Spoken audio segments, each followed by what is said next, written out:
Hello बच्चों, आइए प्रश्न को देखते हैं। तो प्रश्न में दिया है, एक परमाणु के बाहरी कोश में इलेक्ट्रॉन पर किसी आंतरिक कोश के sp d एवं f इलेक्ट्रॉनों के आवरण प्रभाव का क्रम होता है। यहाँ 4 विकल्प दे रखा है, A, B, C तथा D। आइए मुख्य अवधारणा की चर्चा करते हैं। मुख्य अवधारणा, तो प्रश्न में क्या दे रखा है, एक परमाणु के बाहरी कोश के इलेक्ट्रॉनों पर किसी आंतरिक कोश के sp d एवं F इलेक्ट्रॉनों की आवरण प्रभाव का क्रम होता है। तो यहाँ पे हमें क्रम बताना है। तो आवरण प्रभाव क्या होता है, जैसे कि हमारा परमाणु होता है, ये धनावेशित होता है, इसके चारों तरफ क्या होते हैं, कोश उपस्थित होते हैं। तो यानी कि हमारा S कोश, P कोश, D कोश और F कोश। तो ये हमारा क्या होता है, ये हमारा S हो गया, ये हमारा P हो गया, ये हमारा D हो गया और ये हमारा F कोश। और यहाँ पे क्या होता है, इलेक्ट्रॉन उपस्थित होते हैं। तो ये सारे हमारे क्या है, इलेक्ट्रॉन उपस्थित है। तो यहाँ पे जो हमारा नाभिक आकर्षण बल होगा, तो यहाँ पे जो हमारा नाभिक आकर्षण बल होगा, धनावेशित है और हमारा इलेक्ट्रॉन ऋणावेशित है, तो यहाँ पे क्या करेगा, इलेक्ट्रॉन को आकर्षित करेगा। तो यहाँ पे जो हमारा F कक्षा के इलेक्ट्रॉन है, इनका आकर्षण बल क्या होगा, कम होगा। किसके कंपैरिजन में, D कक्षा के कंपैरिजन में। तो यानी कि जो हमारा F में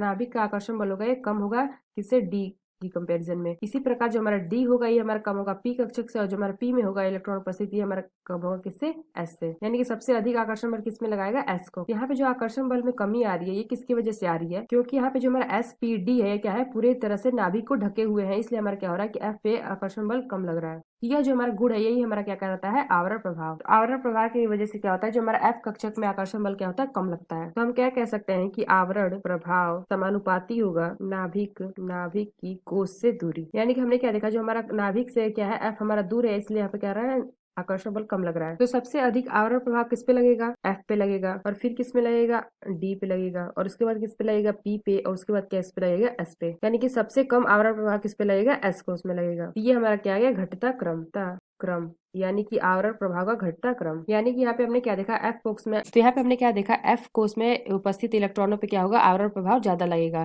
तो आइए अपना विकल्प देखते हैं, कौन सा विकल्प सही है। तो जो हमारा बी विकल्प दे रखा है, F greater than D greater than P greater than S, यह विकल्प हमारा सही होगा, यानी कि ऑप्शन बी। आशा करते हैं आपको समझ में आया होगा। धन्यवाद।